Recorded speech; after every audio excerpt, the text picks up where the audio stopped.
Live from New Delhi, you're watching DD India, India's voice to the world. This is DD India Live. I'm Mark Lynn. Namaskar. Coming up in the next 30 minutes. Protests continues in Bangladesh over the job quota issue, and the curfew has been imposed across the country. The death toll crosses 100 in the last 4 days. A total of 778 Indian students have returned to India from Bangladesh. Demonstrations against agro-industry water reservoirs continue in western France. This is also for the second day now. And the French police used tear gas to disperse the climate activists. India's Prime Minister Modi speaks to his New Zealand counterpart, Christopher Luxon, and they reiterate their firm commitment to take bilateral cooperation to new heights.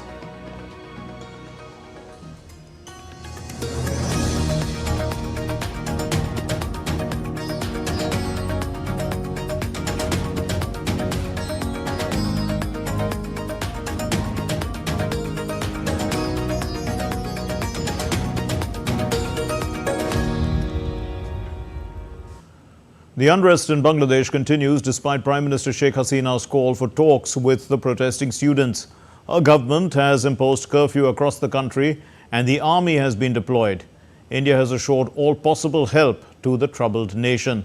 The clashes between the student protesters and the police, these clashes have led to more than 100 deaths in the last 4 days, while hundreds were injured in Dhaka and other parts of the country. Internet and text messages services, they remain suspended. This is happening since Thursday. The demonstrators are demonstrating and they are demanding the scrapping of 30% reservation in government jobs for family members of freedom fighters in the 1971 war against Pakistan. In view of the gravity of the situation, the Bangladeshi Prime Minister Sheikh Hasina has postponed her scheduled visit to Spain. The appellate division of the Bangladesh Supreme Court, it's called the High Court, will take up the hearing in this matter, the quota matter, on Sunday. The curfew will be in effect till 10 a.m. on Sunday. Now, people from Bangladesh crossed the border to India on Saturday as the deadly students-led protests against these government job quotas has led to the deaths of over 110 people so far. And the people have entered India through the borders at the neighboring states of West Bengal and Tripura. They went through a series of security checks upon their arrival. The Bangladeshi soldiers also patrolled the deserted streets of the capital Dhaka on Saturday, and they set up roadblocks during a curfew which is meant to quell the deadly protests. The internet and text message services have been suspended since Thursday, as we said, cutting the South Asian country away from the rest of the world. It's been cut off from the rest of the world. The police have cracked down on protests and have continued to do so. These protests also continue despite the ban on public gatherings. Now, India has assured all possible help to the troubled people of Bangladesh in this time of crisis. And we should be giving you that story.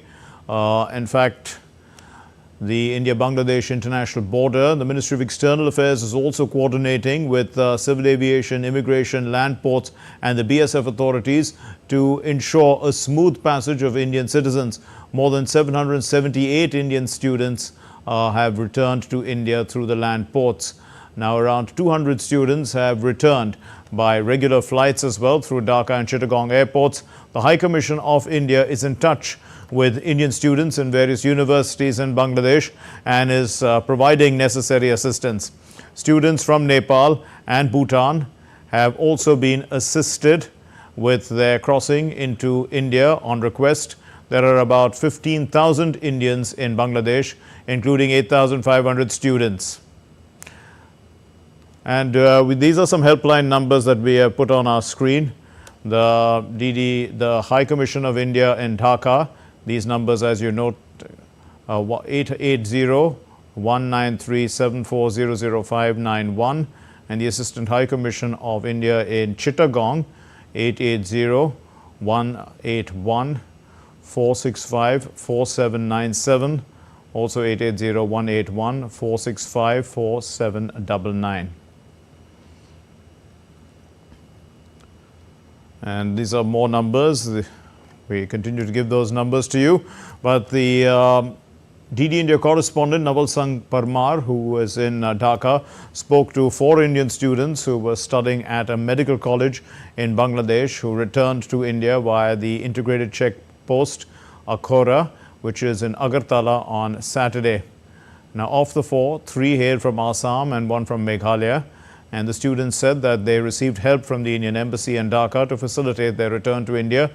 There are around, as we said, 70 to 80 Indian students studying at the Brahmanbharia Medical College and Hospital.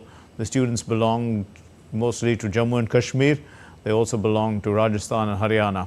And the Indian High Commission and Bangladesh Police are in constant touch with the Indian students after the situation deteriorated following the anti-quota stir in that country.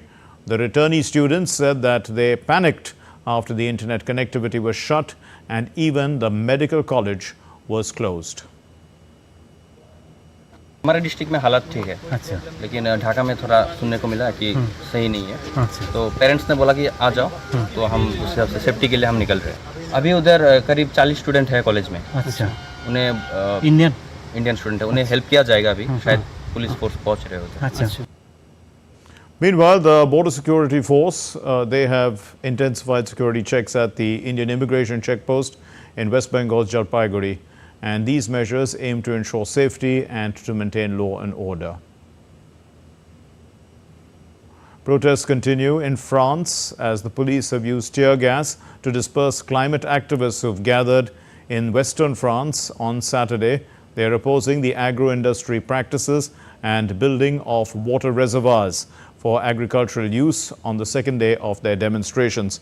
The protesters marching in a port in La Rochelle on Saturday were met by heavy riot police presence. Early on Friday, several thousand anti-basin protesters gathered to protest through authorities there. In fact, the authorities have banned the demonstrations and they've deployed police forces in the Saint-Sauveur area where the project is planned. These basins, located in the Deux-Servais department in the west and heavily financed by the French state, they are designed to store water in winter in order to irrigate crops during increasingly dry summers. In the latest updates on the Israel-Hamas conflict, the U.S. Secretary of State Anthony Blinken has said a long-sought ceasefire between Israel and Hamas was within sight. He said that negotiators were driving towards that goal. We have an agreement to the framework the President put out by both Israel and Hamas. The question now is finishing the negotiation of some critical details. They signed on to the framework, right, and that's what's so important. But there remain some issues that need to be resolved, that need to be negotiated. We're in the midst of doing exactly that.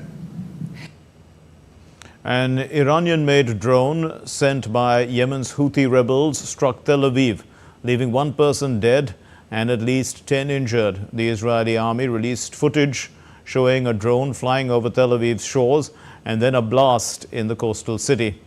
The aerial strike rumbled through the center of the city, causing shrapnel to rain down and spreading shards of glass over a large radius.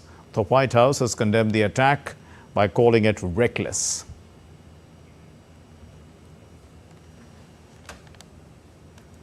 At a time when his contender Donald Trump has been nominated as the presidential candidate unanimously by the Republican Party, the Democratic Party's aspirant, the current president Joe Biden, is facing troubles, in his re-election bid.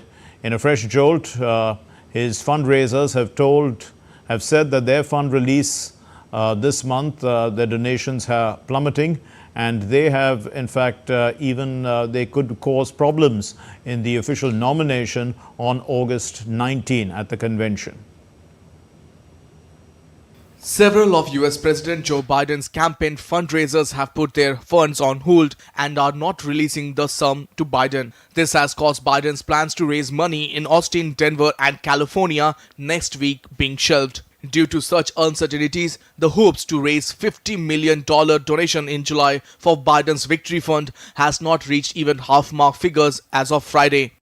However, to give boost to his campaign and claim for formal candidature, Joe Biden is understood to begin his campaign next week after being in isolation due to getting detected for COVID-19 since Wednesday. Biden remains defiant, saying the policy plan developed by Trump's conservative allies is full of mischief and he will expose Trump's Project 2025 agenda. Meanwhile, 34 out of the total 264 congressmen in both houses have publicly expressed their displeasure over Biden's candidacy and have urged him to drop out for a better candidate against Trump. They represent more than 1 in 8 Democrats in Congress, where Biden's party controls 213 seats in the House of Representatives and 51 in the Senate. The official party process to nominate Biden is advancing as the Democratic National Convention Rules Committee met on Friday to outline a virtual voting process to bring forward the official nomination of the 81-year-old before the party's in-person convention starts in August 19 in Chicago. Officials argue an early nomination is needed to easily comply with state election laws or risk being left off the November ballot. For a party already divided over Biden, the early virtual vote may again put pressure on Biden to pull out of the race. To put further pressure on Biden, some Democrats have begun advertising against him. Akhilesh Suman's report for TD India. Sultan Ibrahim Sultan Iskandar ascended the throne of Malaysia. He's the 17th king. He did so on Saturday. The king ascended the throne during an elaborate coronation ceremony in the National Palace. Sultan Ibrahim hails from the southern state of Johor, whose sultanate can be traced back to the 16th century. Visitors enjoyed aircraft display at the Pitch Black Defense Exercise Open Day in Australia on Saturday. Osprey from the US and also over 30 aircraft, including 20 different fighter aircraft from participating countries, were the major attractions for the visitors. Turkey is set to send Navy support to Somali waters following a bilateral agreement allowing Ankara to send an exploration vessel off the coast of Somalia this is a prospect for oil and gas. They are going to look for that. And in fact, President Tayyip Erdogan submitted a motion to the Turkish parliament seeking authorization for the deployment of Turkish military to Somalia, including the country's territorial waters. Still to come here on DD India Live. A highway bridge collapses in Shaanxi province in China's northwest, killing 11 people. Japan and Germany, also Spain, hold joint air defense exercise.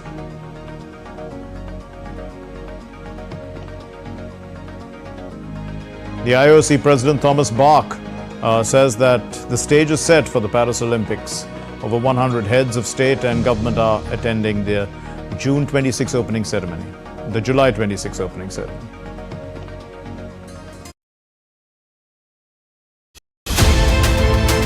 What are the strategic implications of China's slowdown? Why is China not able to reverse its slowdown? And what will this do to China's behavior in the world? The Chinese will continue to look at India as an obstacle. So we have to understand that that is going to continue. But it's not as if the Chinese hold all the cards. We can also decide for ourselves by our own actions how we can make the most of it. If China is under pressure from the Americans and the Europeans, how can we take advantage of it?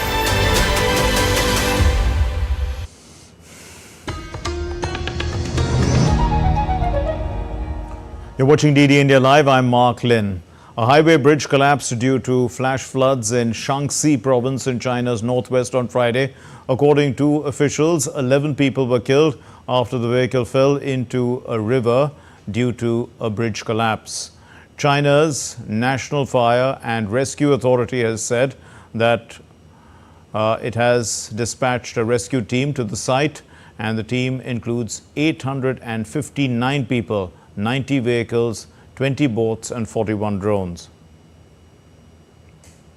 Japan's Air Self-Defense Force, as well as those from Germany, France and the Spanish Air Forces, they have begun what's called joint exercises in the airspace around Japan on Friday.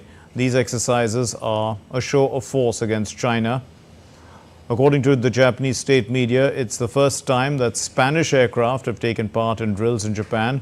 The drills include the Eurofighter Typhoon jets as well as Germany and Spain. Those jets come from Germany and Spain, and the Rafale planes from France.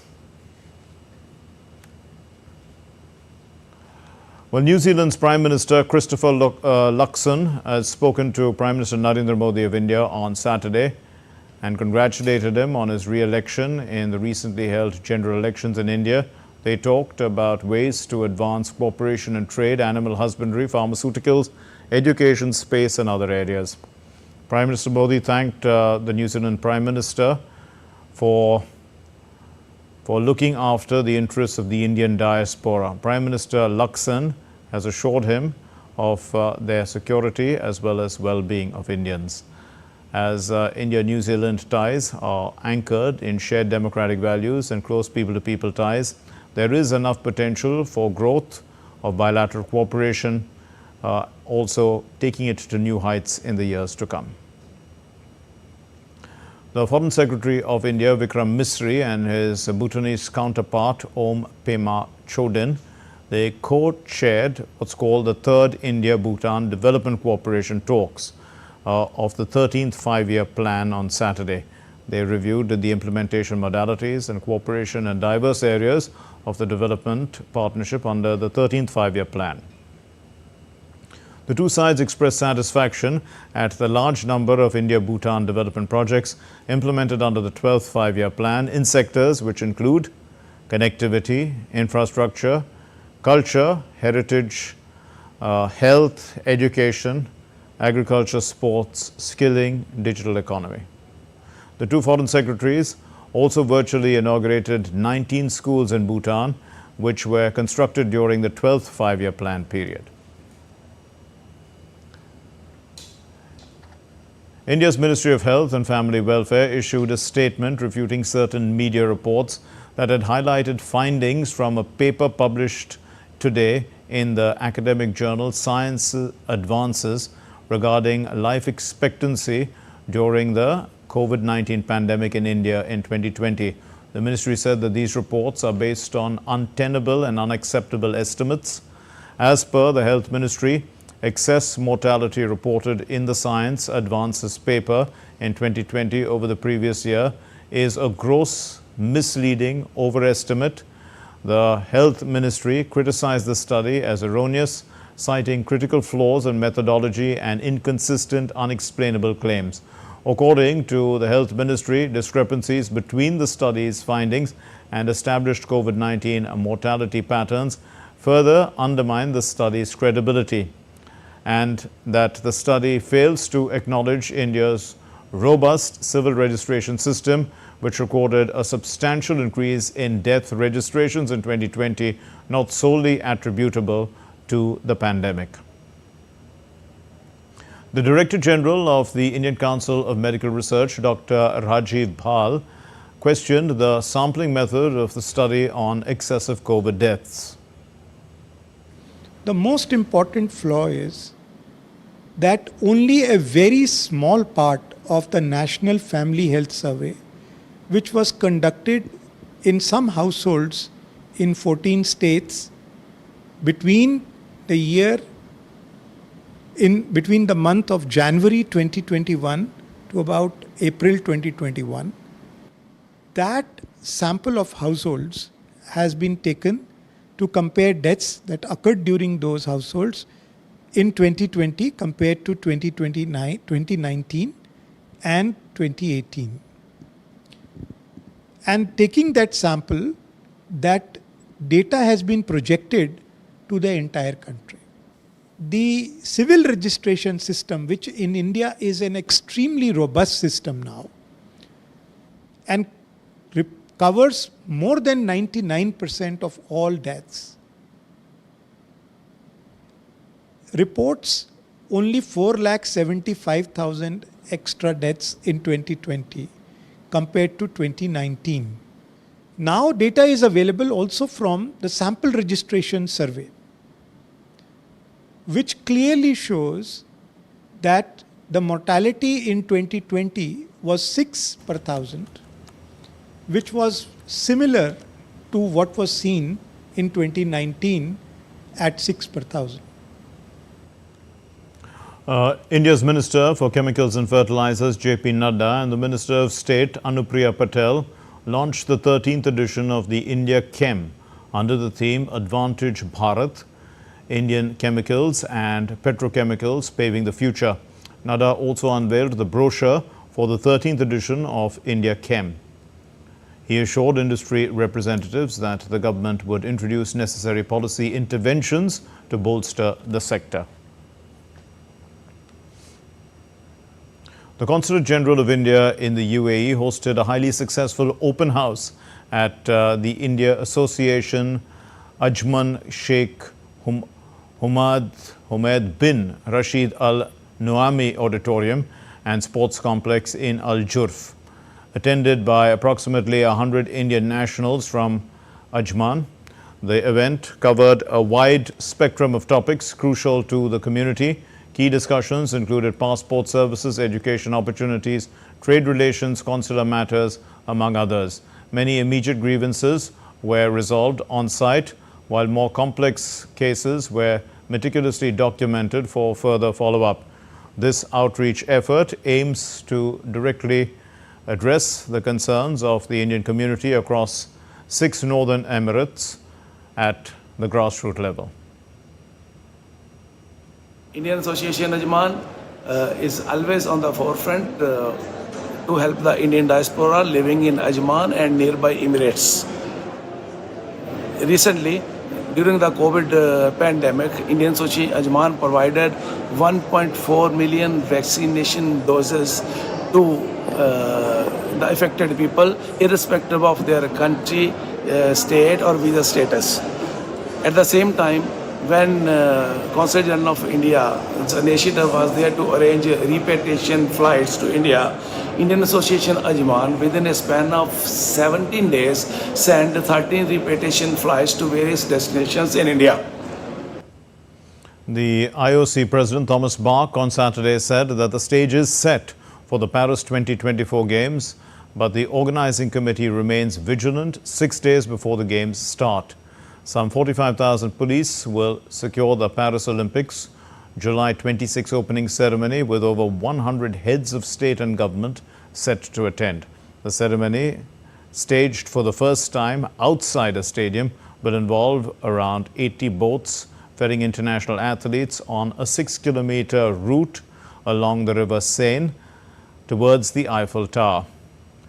Athletes and performers will sail past some of the French capital's most stunning landmarks, but with more than 300,000 spectators expected to watch, it is also a major security headache, especially at a time when there's a war in Gaza as well as in Ukraine.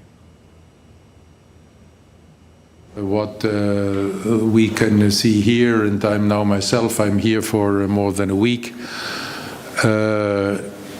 and wherever you come and go, you see that the lights are on green. The preparations are going very well.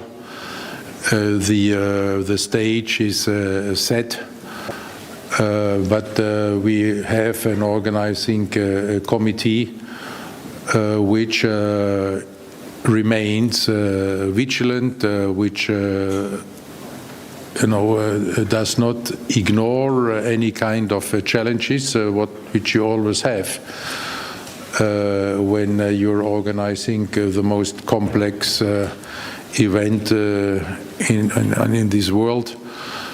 And all this can give us really great confidence in looking forward to these games.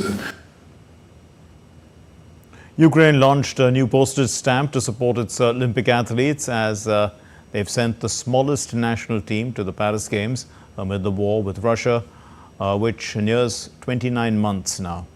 And only 140 Ukrainian athletes will compete at the Olympic Games in Paris this year, the smallest number in the history of Ukraine's participation in the Games.